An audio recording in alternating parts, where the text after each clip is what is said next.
Hi friends, welcome to Kerala recipe. நாம் இன்றைக்கி ரொம்ப டேஸ்டான எல்லாருக்குமே பிடிச்ச ஒரு ரெசிபி தான் பார்க்க போகிறோம். ரொம்ப ஈஸியாக பண்ணக்கூடிய ஒரு ரெசிபியும் கூட. பைனாப்பிள் வச்சு பண்ணக்கூடிய ஒரு ஜாம் ரெசிபி தான் பார்க்க போகிறோம். வாங்க வீடியோக்கு போகலாம். அதற்கு நான் 2 பைனாப்பிளை நல்லா தோல் சீவி எடுத்து வச்சுருக்கேன்.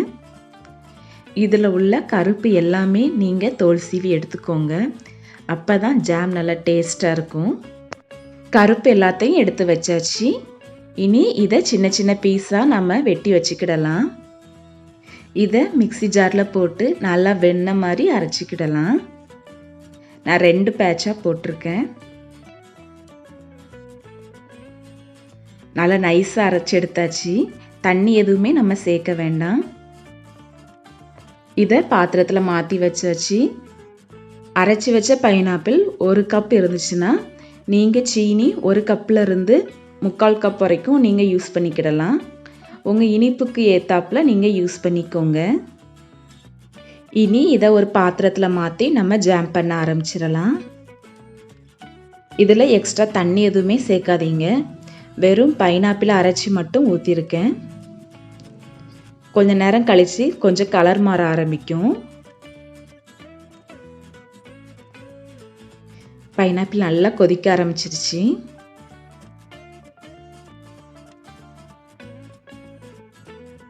கொஞ்சமாக கலர் மாறினதும் நம்ம எடுத்து வச்சிருக்கிற சீனி சேர்த்துக்கிடலாம். நான் முதல்ல 3/4 கப் அளவுக்கு சேர்த்துக்கிடுறேன். அதற்கப்புறம் சீனி தேவைப்பட்டுச்சுன்னா நான் மீதி இருக்கிற எல்லா சீனியும் நான் சேர்த்துக்கிடுவேன். நல்லா சீனி பைனாப்பிள் 2ம் நல்லா கலந்து வந்துருச்சு. இனி நல்லா கொதிக்க விட்டுறலாம். அவ்வளோதான், ஈஸியாக செஞ்சிடலாம். இது நல்லா கட்டியானதும் சுவையான ஜாம் சூப்பராக ரெடி ஆயிரும். இனிப்பெல்லாம் செக் பண்ணி பார்த்துக்கோங்க. நல்லா கைவிடாமல் நல்லா கிண்டி விட்டுக்கோங்க. மீடியம் ஃப்ளேம்லேயே வச்சு கிண்டி விட்டுட்டே இருங்க. கொஞ்சமாக ஒரு பிஞ்ச் அளவுக்கு உப்பு சேர்த்துக்கிடலாம். இது நல்லா டேஸ்ட்டை பேலன்ஸ் பண்ணி கொடுக்கும்.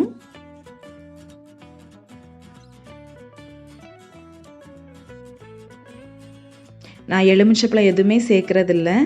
இது கொஞ்சம் கட்டியாகிற நேரத்தில் நம்ம ஆஃப் பண்ணி வச்சிட்டோம்னா நல்லா ஆறுனதும் ஜாம் மாதிரி ஆயிரும். ஜாம் ஓரளவு ரெடி ஆயிடுச்சு. இப்படி ஒரு கரண்டியில் எடுத்து பார்க்கும்போது கொஞ்சம் கட்டியாக விழ ஆரம்பிச்சதுன்னா ஜாம் நல்லா ரெடி ஆயிரும். நல்லா ஓரளவு ரெடி ஆயிடுச்சு. நான் இதை ஆஃப் பண்ணி வச்சுருந்தேன். நல்லா ஆறுனதும் வந்து பார்க்கலாம். நான் இந்த பதத்தில் ஆஃப் பண்ணி வச்சுருக்கேன். நல்லா ஆறுனதும் ஜாம் சூப்பராக ரெடி ஆயிடுச்சு. கன்சிஸ்டன்சி எல்லாம் கரெக்டாக வந்திருக்கு. சூப்பரான ஜாம் ஈஸியாக தயாராகிருச்சு. இது இன்னும் நேரம் ஆக ஆக நல்லா கட்டி கொடுக்கும்.